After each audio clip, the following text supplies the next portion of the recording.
There we go. All right, so once again, I'm Abby McGilvery of From the Nest. Welcome all. We're going to be digging into content calendar creation today. And I think there's no better way to start this off than to have kind of a test case. So I've asked a friend of mine, Tina, who has the lovely screen up in the corner. Tina, say hello to us, just so we know where you are. There we Hello. are. Tina runs a business called Tina's Daylilies here in Maine and Freedom, Maine. Am I right about that? Friendship. No, Freedom. Nope. Freedom. Jefferson. Jefferson. I knew it was the F's. See, I had the F. Um, and she has been kind enough to let me use her content today. So very brave of you. Thank you for that, Tina. Um, as we go through today, if you have questions, if you miss something, you want me to do something again, please chime in. You can type into the chat, raise a hand, come off of mute. This is very casual, okay? At the end of all of this, I'm also going to be providing you with a link to get all the resources that I'm going to be providing you with today at a very, very discounted rate, less than $100. You can get like all the tools, a package with all the stuff you're going to need to do this on your own as well. So stay tuned to the end. I'll make sure to give you that. So away we go. Going to share my screen with you. And we're going to walk through a couple of key documents that we're going to be using just to show you in advance. So here we go. So as we get started, the first thing that I wanted to do is kind of talk to you about the planning process. So every year for all of my clients at the beginning of the year, what I do is I sit down and I take some time to think about how to plan their annual calendar for the year ahead. So what I always do is I talk to my clients about a couple of key things. And I'm going to copy paste this and put this into the chat for you as well. And I'm also going to be sending you a document that has all of this information step by step in a follow-up email. So stay tuned for that.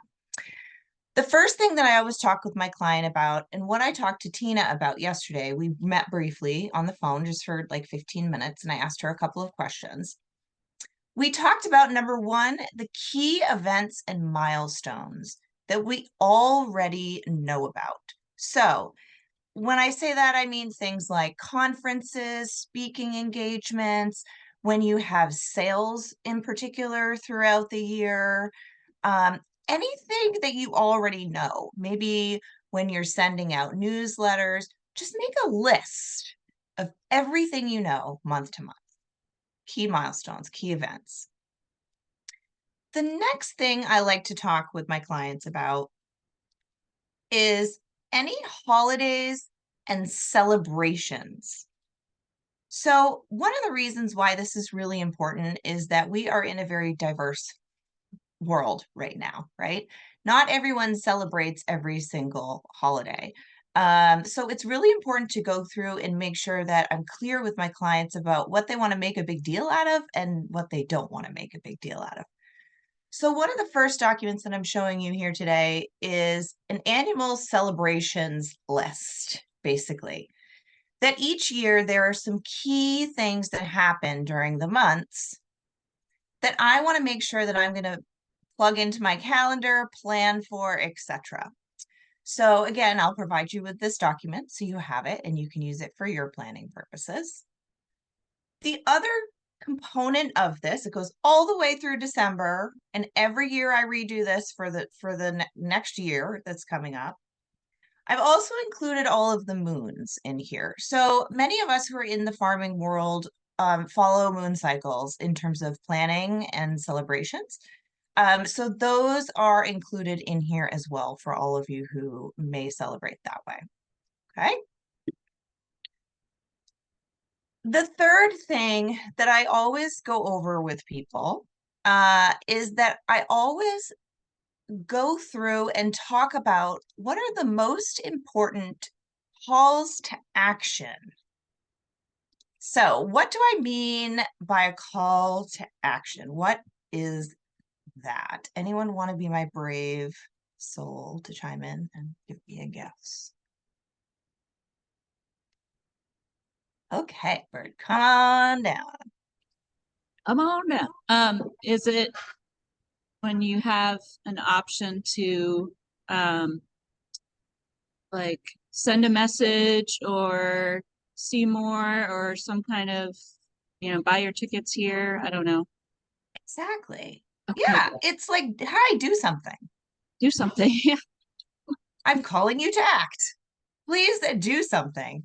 So calls to action are exactly that, right? Join our email list, follow us on social media, subscribe to our blog, those types of things. Even buy a product, sign up for a CSA, get a gift certificate. Those are all calls to action.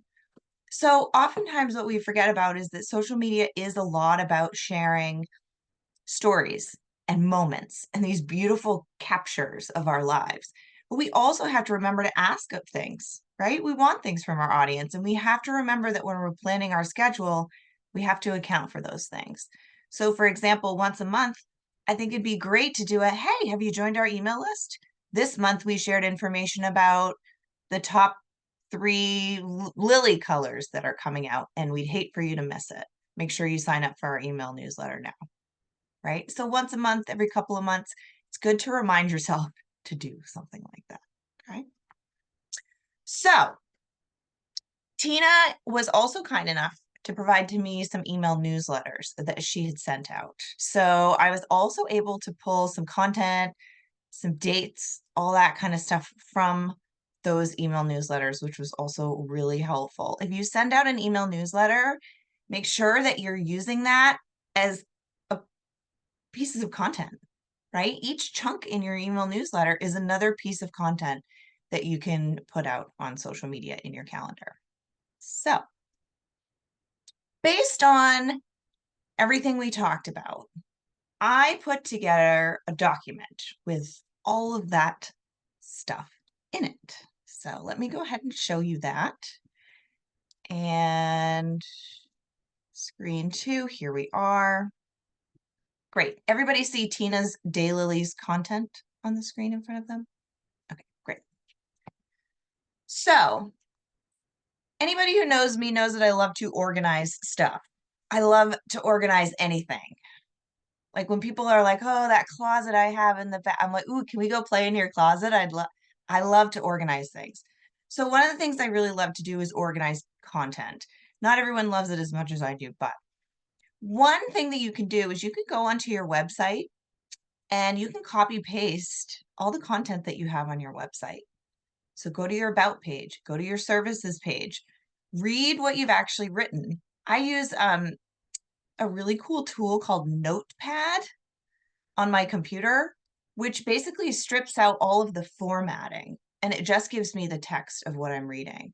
So I can go on to any person's website, and when I start working with a new client, this is the first thing that I do, is I go onto their website, every single page, and cut and paste everything they've written, and I read it. And I chunk it down into chunks, and I figure out what are the categories of content that they're talking about all the time. So we have Tina's important dates. So we talked about Valentine's Day, opening day, closing day. There's some celebrations around the holidays that she's always, careful to mention and be a part of. The next thing was we started looking at what are all the topics that she's talking about on the website, within emails, because we want to think about creating some campaigns around these things. So maybe instead of just doing one post about the Gardening with Guttner piece, their video that they have that they've been promoting, maybe it's a series of posts that they're going to do in a campaign to push people to that one video, for example. So I went through and I just pulled all the big content topics. Fluffy the cat is also a very important character for Tina's Daylilies. Fluffy the cat is 18, and he must is Fluffy a Maine Coon cat, I'm guessing. Yeah, Yeah, she's a Maine Coon mix. Maine Coon mix. Yes, very fluffy, super cute. We'll see him a little later on. So again, Fluffy is an important character in this story. On social media, products are great, services are great, but characters, people. I know Becky has a horse-powered farm. down in New York, and the horses are like the best characters, right? I love seeing pictures of Becky like with the horse beside her, and love that stuff. Always good to have a mascot. So that then we went through and I made a little list of what are all the calls to action that Tina is probably going to want to be making. So to shop, right? Buy things, of course. Viewing hours. So there were a lot of pieces of content that she had written about the hours that they're open. Time is running out to get your daylilies. This is all just stuff that I copy pasted from her website and from her emails about how she talks about her hours. Buying gift cards. She's got a couple different ways to talk about that, email newsletters, etc., etc., etc. Okay. There were other posts that were related to summertime coming up or some things around the holidays. And so I just plopped that all in here as well. And then there were some other posts about Fluffy and things like that. Okay. So I did all that in maybe an hour, just copy pasting and putting things into categories and figuring out what am I kind of talking about a lot. So does that sound like something doable for you? Does that sound like a good little mini assignment to go through the website and kind of figure out what you've got for content already? What those big topics are? Yeah, good. Great. Because what that's going to do is it's going to really help you start to organize this next step. So great, all kinds of ideas, all kinds of stuff to talk about. But now what we need to do is think about this kind of like building a scrapbook. So when you build a scrapbook, you have this box that's full of all kinds of little things that you've collected, right? And when it's time to actually go and get your double-sided tape and your Zots out to build your scrapbook, you have to go through and figure out what are the things, the pictures and the images and the words that have in common. And then how do I put them in order so it's not just like daylilies, daylilies, daylilies, daylilies all the time, right? How do I make this work? So when you're building a social media calendar, what you're really doing is you're putting together a little bit of a puzzle. And you always want to start with what you know. So that's why those key events, those key milestones are really important to start with. So now what we're going to do is we're going to actually start to build the calendar itself. So I'll give you a minute to like look at the spreadsheet because I know when I first look at a spreadsheet, I need to really look around at it, figure out what's going on. But basically, this is a calendar that has all the dates just going down the side. Across the top, there are some categories for purpose. Why am I posting this? What is it about? What time am I going to post it? Do I have a photo or video that's going to go along with it? And what's the written content? That is your schedule. That is your calendar. That's how we're going to track this. And I'll show you a couple of my client schedules from years past so that you can kind of see what a final one looks like and see how you can make this work for you. But first, I want to show you a couple of the tabs that are along the bottom as well. And we're going to work to fill some of these in today too. So another tab on the bottom is called evergreen content. So what I mean by evergreen content is content that you can use anytime. So every single year at the farm where I'm working, for example, at Meeting House Farm, it's an herb farm in Scarborough. Every single year we talk about a program called the Seed to Soul Apprenticeship Program. And every single year we run the program. We might change a few things here and there about it, but the messaging is basically the same. So for me, I have Seed to Soul is the purpose. And then I have about 6 different ways to introduce and talk about Seed to Soul in the content. So each and every year I can just go in and I can pull. Evergreen means you can use it anytime, over and over and over again. So what we want to do is build evergreen content around the main calls to action that we were just talking about. So Bird, you mentioned, signing up for an email newsletter or joining a CSA or something like that. And the more that we can kind of create posts in advance and then use them and plug them in as we need to, the better. So we're going to be doing a little bit of that with some of Tina's content here. Next tab in this spreadsheet is called Network. Why I have this tab is because it's really important to understand the people who are going to help you grow on social media and also the people that you want to nurture.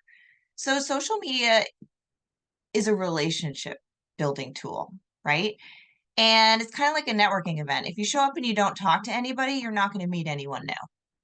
And we can't expect other people to talk about us if we're not talking about them. So at Meeting House Farm, for example, we have a group of farmers who are part of our collaborative.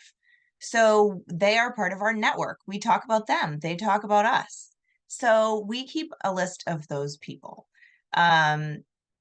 Really helpful to have in here, especially when you're writing content on the fly and you want to talk about somebody, to have all of their links and everything right in one place. Good thing to do.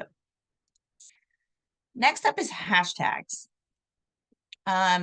This is a great storage place for the hashtags that you're choosing to use, whether you have some branded hashtags that you use for your business.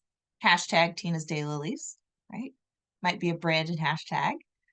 Or what I call high frequency hashtags. So hashtags that you use a lot, that you use all the time. So hashtag Maine Farms, hashtag Gardener, hashtag Daylilies, all of those types of things. Nice to have in one place. So when you're writing your content in your calendar, you can just click over here and be like, okay, which ones do I want to add? And throw them onto your content.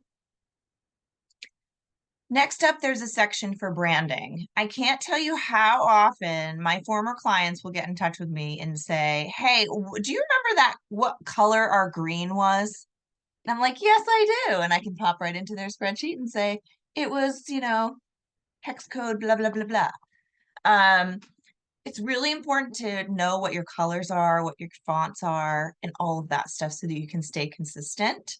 And having it all in one place, having some words that you use frequently, some values that you really hold dearly to your heart, it's a good tool to have just as a compass to bring yourself back to your brand. Login credentials. This is another one I get a lot of calls from past clients about. Oh, by the way, do you remember our Instagram password from 2019? Why, yes, I do. I do. I have it. You can, a lot of people say, oh my gosh, this looks like it wouldn't be very secure. Of course, I'm never going to tell you everything is 100% foolproof, but you can protect a spreadsheet. So you can right click on that tab in this spreadsheet and you can put a password on it, for example. So in case you don't want anybody to be able to access that. So, and last up, tracking. This is another question I get a lot is what should I be tracking in terms of my social media? So of course there's growth tracking, right? I'm growing or I'm losing followers or I'm gaining followers. But there's also engagement tracking that's really important. So are people visiting our profile? Are people actually, going in and engaging with us and leaving comments? So just a little spreadsheet set up for you in case you wanted to start to track your info. Okay. So I'm going to stop sharing here for a minute. That's all the big heavy stuff. And now we get to play and have fun with Tina's content. But I want to stop here and see if there are any questions, any concerns. How are you feeling? Yeah. Becky's like, sure, yeah, we'll see. Yeah. It makes me a little anxious because it feels like a big project, right? It is. But what's the key to a big project, right? To start. Just start. How do you eat an elephant? One bite at a time. One bite at a time. So that's what we're going to do today. We're going to eat this elephant slowly. Okay.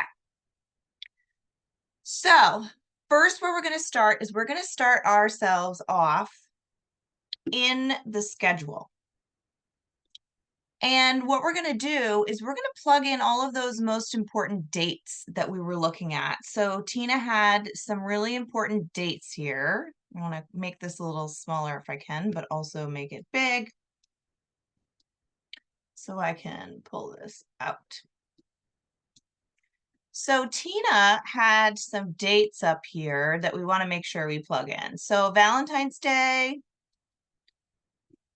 we're going to make sure we go down to 2/14, right?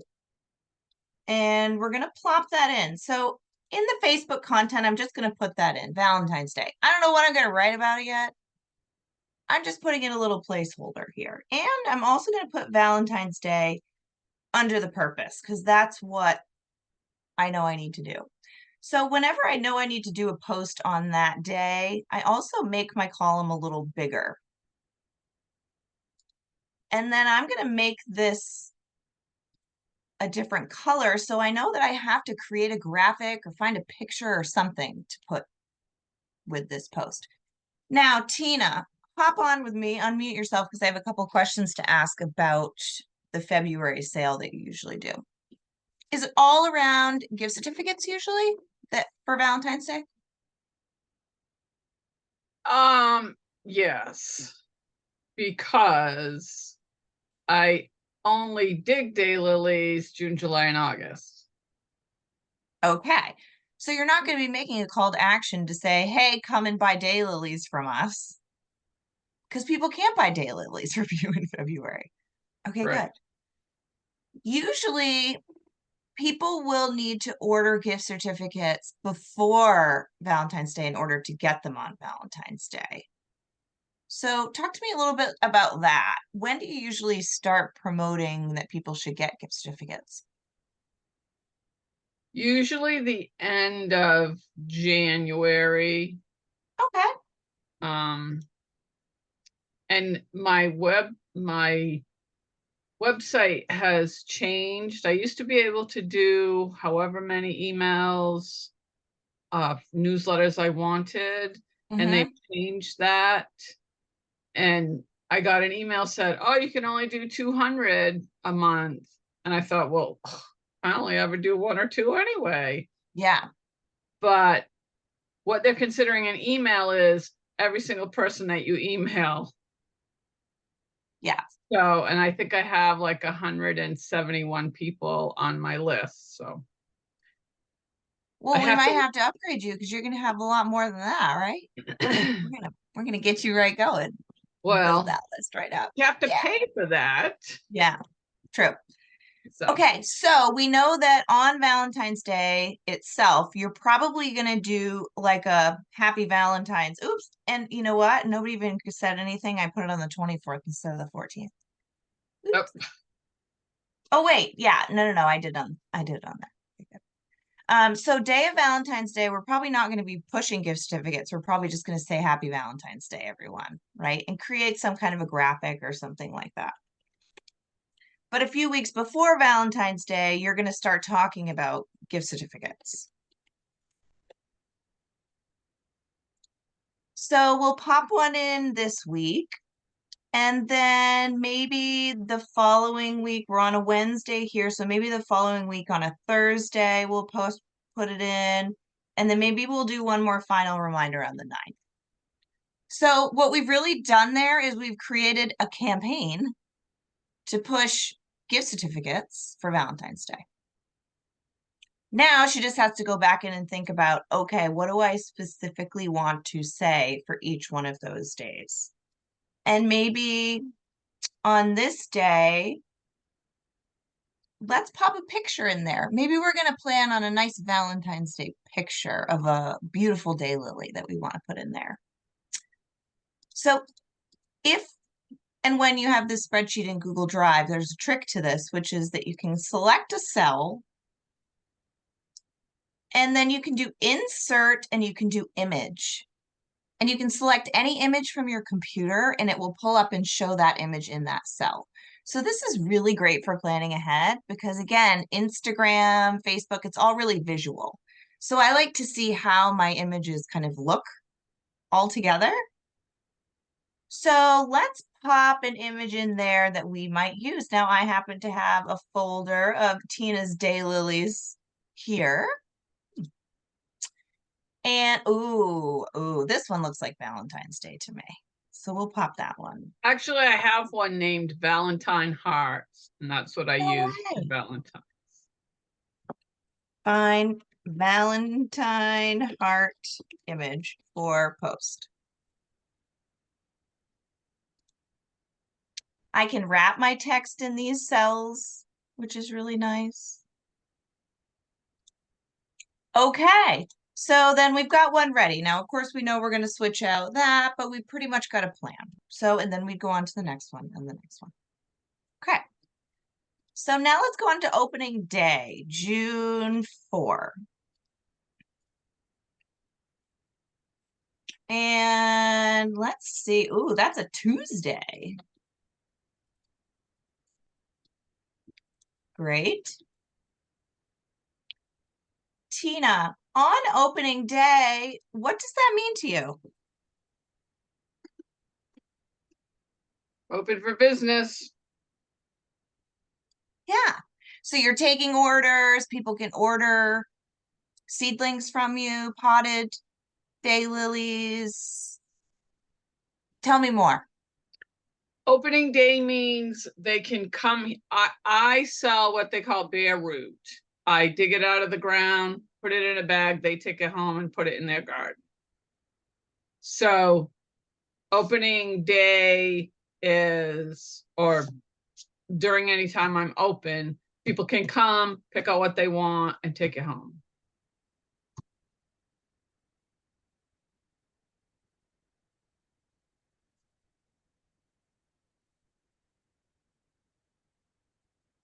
Great. So we know that we want to basically make sure that we're telling people on that day, today's the day, come and see us. We've got bare roots, etc. So I'm not thinking through every single detail in the post, but I'm just kind of writing out in general what we might be talking about.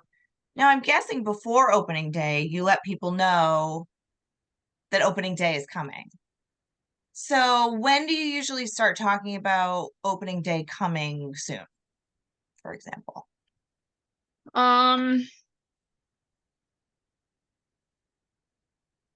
Sometime early to mid-May.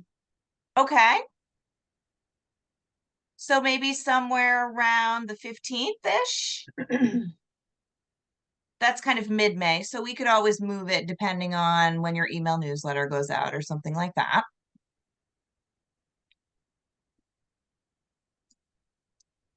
And we'll want to tell them June 4th.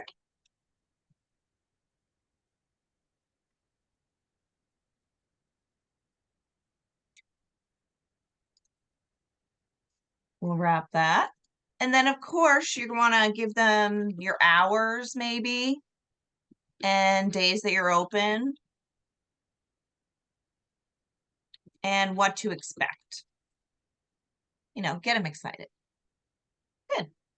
And then probably in between there, there's going to be at least one more reminder about opening day. Do you think one more reminder, Tina? Maybe two more reminders?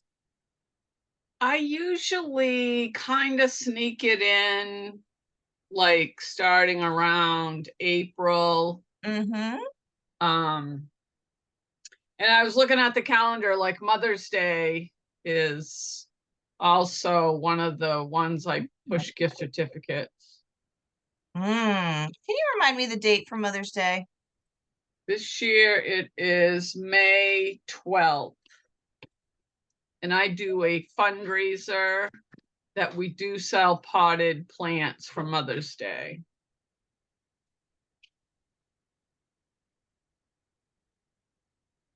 Great. So let's make sure we pop that in there, May 12th.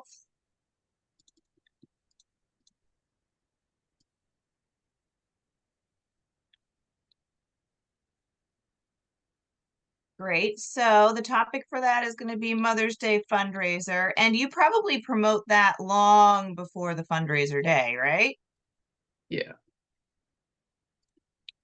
So let's go back. Gosh, I would say at least probably the Friday before you'd want to give people a reminder. No, actually, I would need to do it because the orders need to be in by April 25th. Oh, Because so the orders have to be in by the 25th. yeah, potting them up takes time, and then they need to sit in the greenhouse.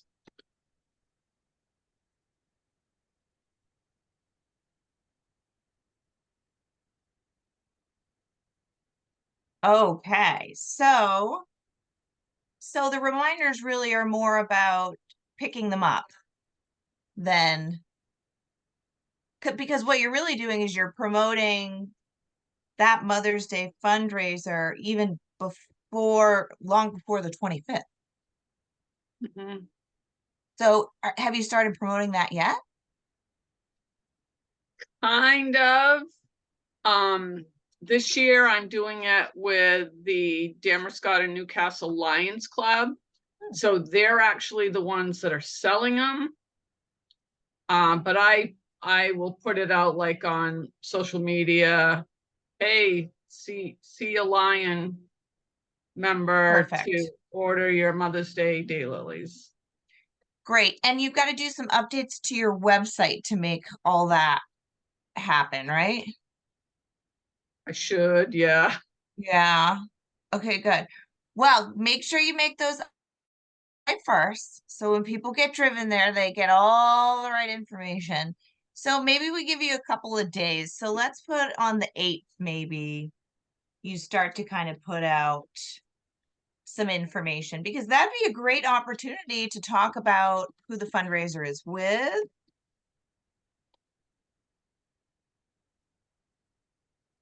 And use their tag. So it's it's like a Lions Club. You said, right? Yeah.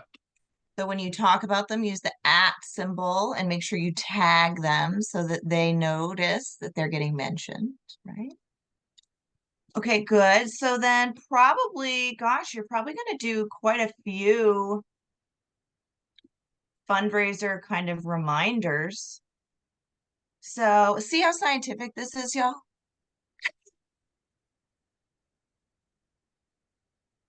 This is why it's hard to do it by yourself. Because you're like, am I doing it right? None of this is in stone.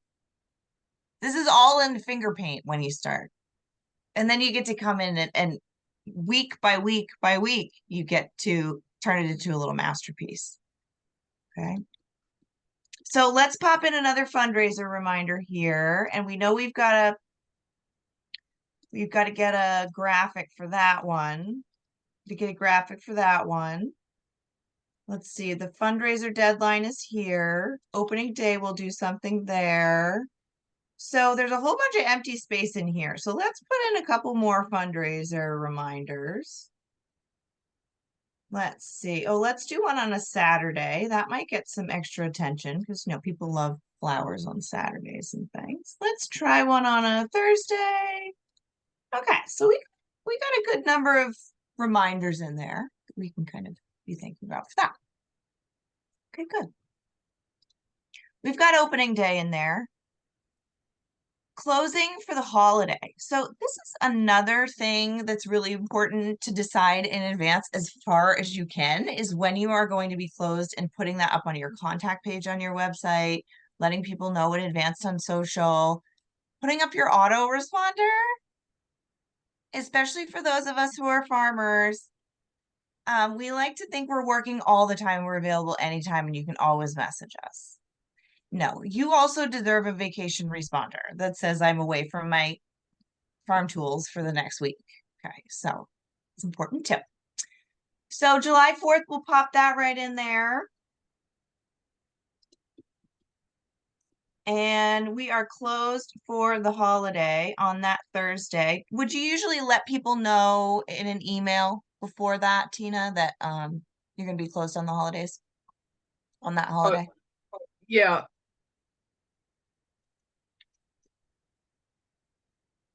And you might do a little happy 4th of July post or something like that with some cute fireworks and la-di-da.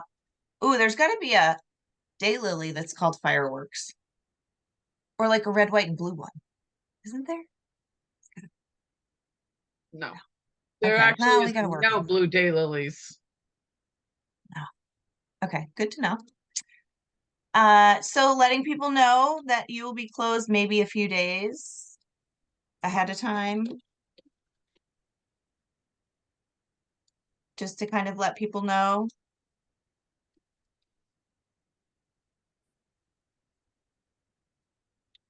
Great.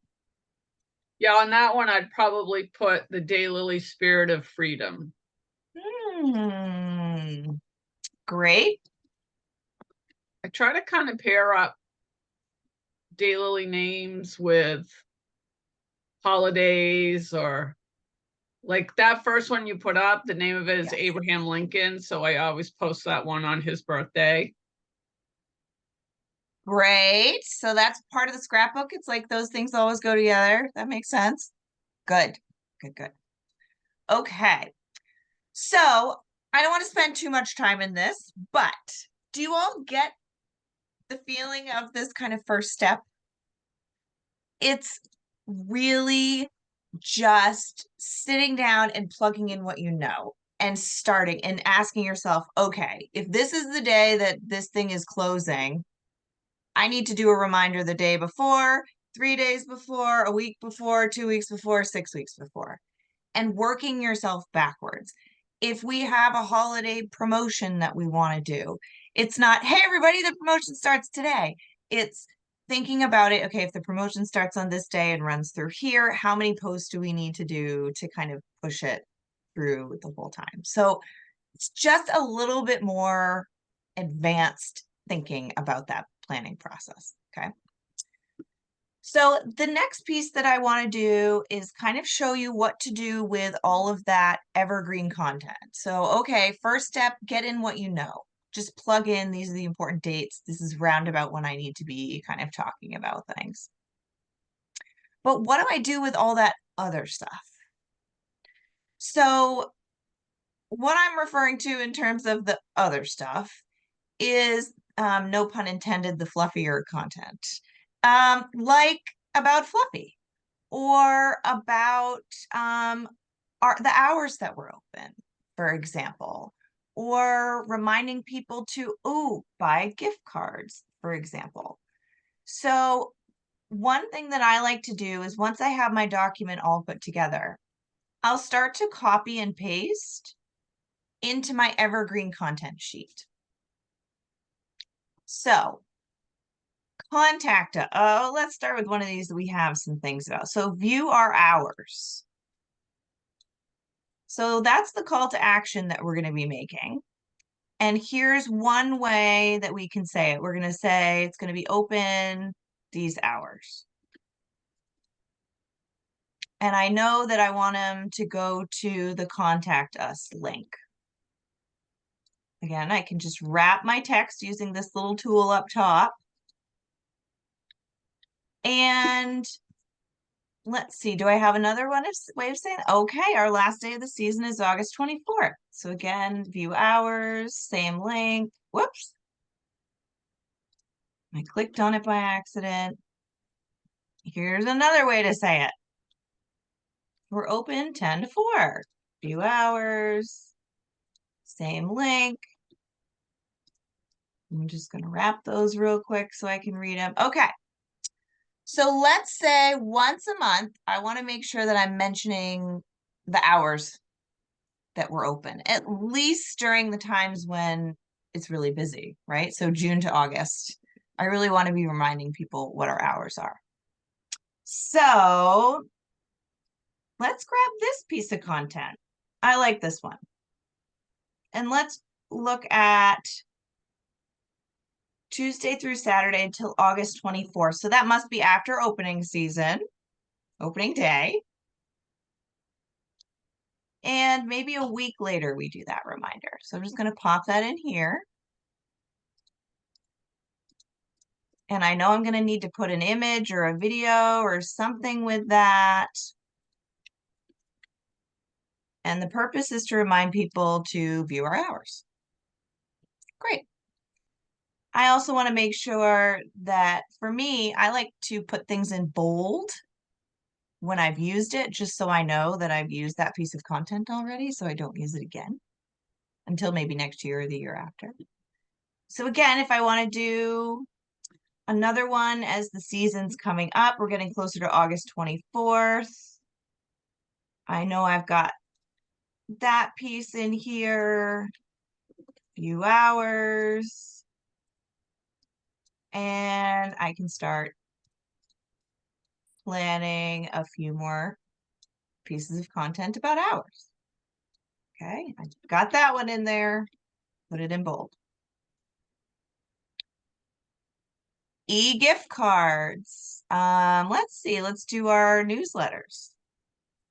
We'll put that in here. Occasionally we like to inform our customers about sales or special events. If you'd like to receive notice of those, sign up now. Love that. And I want to make sure that maybe once a month, I'm entering a call to action to do that. So let me go back in and we can even go way back up to April. We could put one in for April. So I'll plug that in, and the call to action is sign up for newsletter.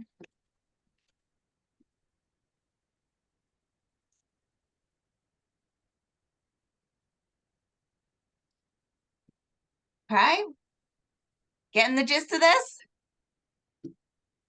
I don't want to bore you too much with doing too much, but I wanted to at least give you the gist and show you that this is not,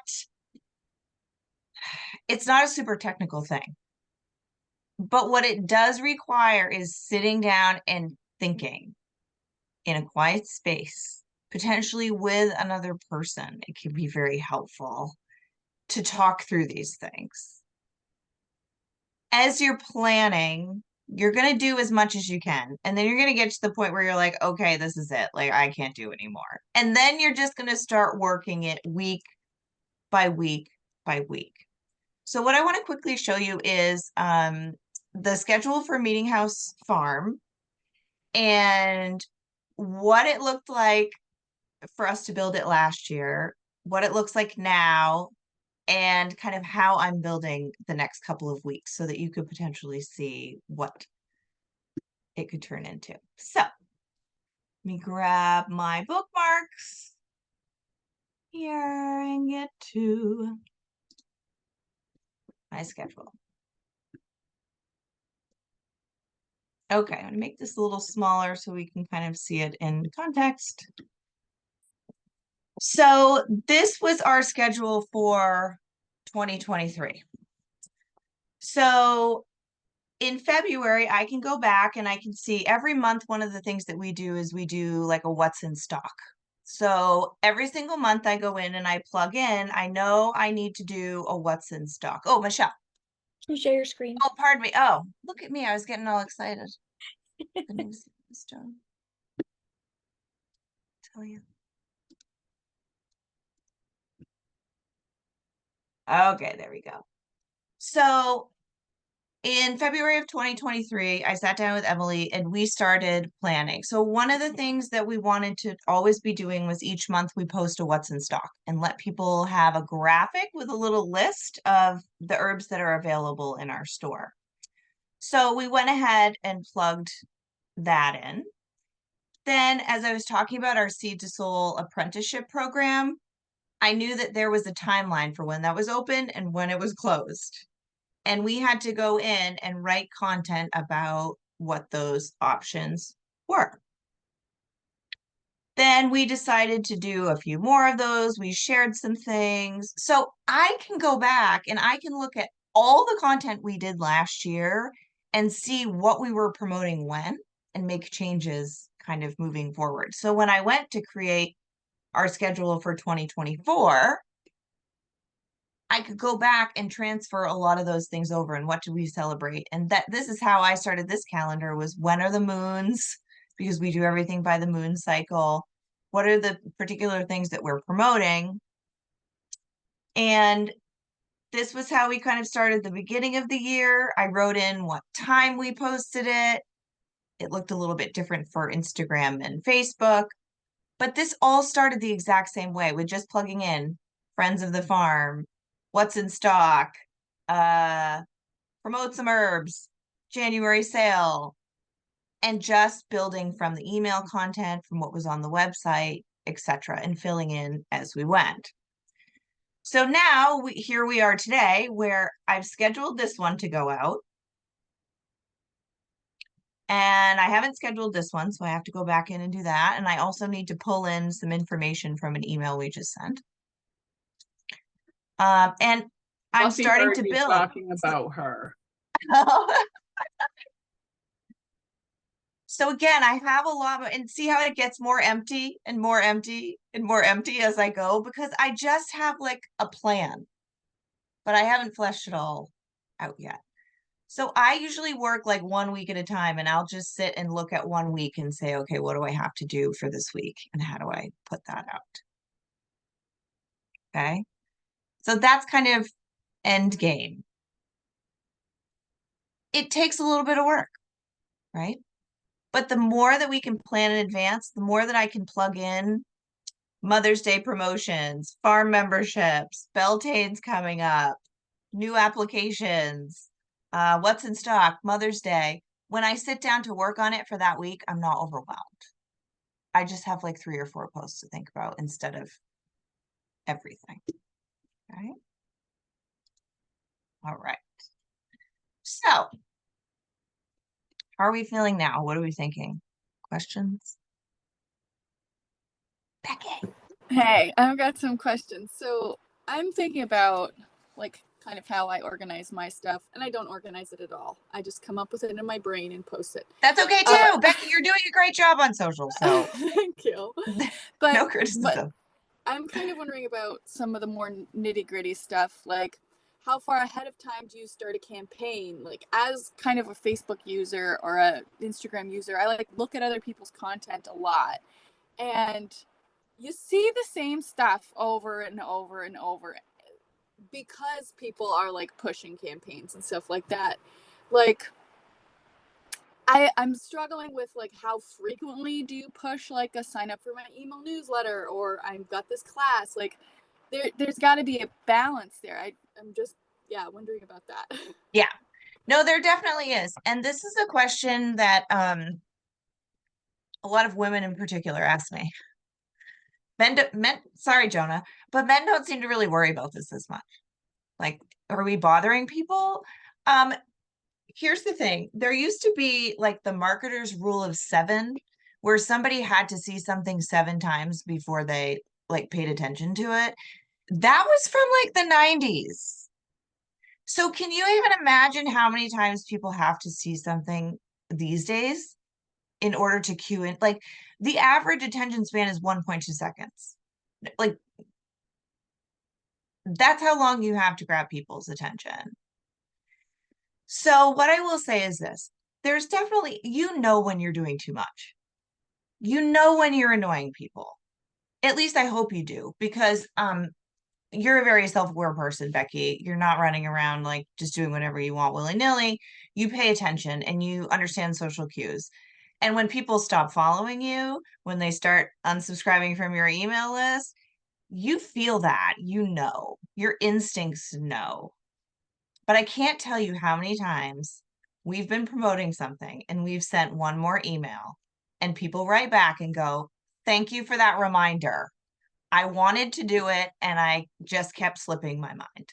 And it's probably the 4th or 5th email they've got about it, right? So there is a balance, but it's also with social media, you can do it in a lot of different ways. You could post a lot about the same thing, but sometimes it's a reel. Sometimes it's a carousel with multiple pictures. Sometimes it's just a story that's like, hey, everybody, reminder to sign up because I'm awesome. So it doesn't have to be like this long, drawn out call to action every single time. It can be gentle reminders here and there. And if you use different methods to do it, that can be really helpful. Yeah. I'm never annoyed by you, Becky. Ever. She has a really great horsetail herb farm, by the way. Thank you. Becky, pop your, oh, everybody actually.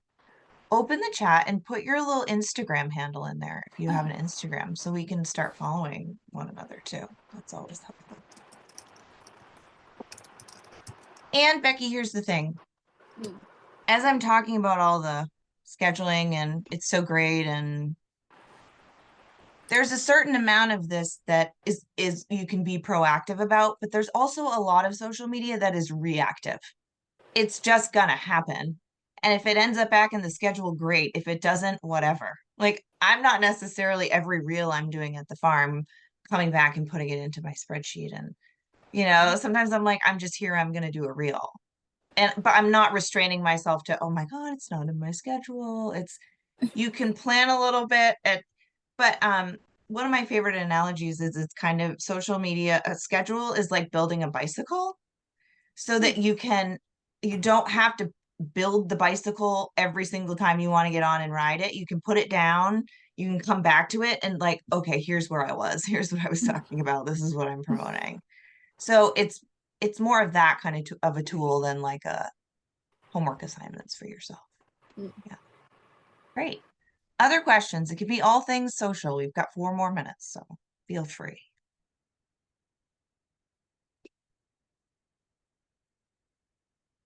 Erin, yes. I have a quick question. I'm a life coach, so I don't have a lot of what you were just talking about. So what would you recommend me kind of plugging in? Yeah. So I love working with life coaches as well because it's so much easier to talk about yourself and what you believe in and what you value than it is to talk about like, come buy this thing. So when it comes to being a coach and what do you talk about, the biggest things for you are really figuring out what are your values that you want to be kind of getting across?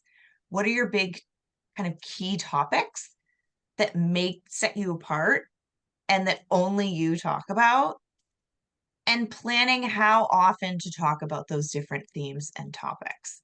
So oftentimes when I'm working with a life coach, one of the first things that I do is I'm like, just tell me all your theories on everything. Like, tell me anything about life. How do you feel about relationships? I love my job because I get to ask these kinds of questions. And we start talking about it. Then all of a sudden I'm like, okay, so your key top 3 talks would probably be, dealing with difficult divorces, children who are over the age of 18 and still living with you. Not that I know anything about that. And,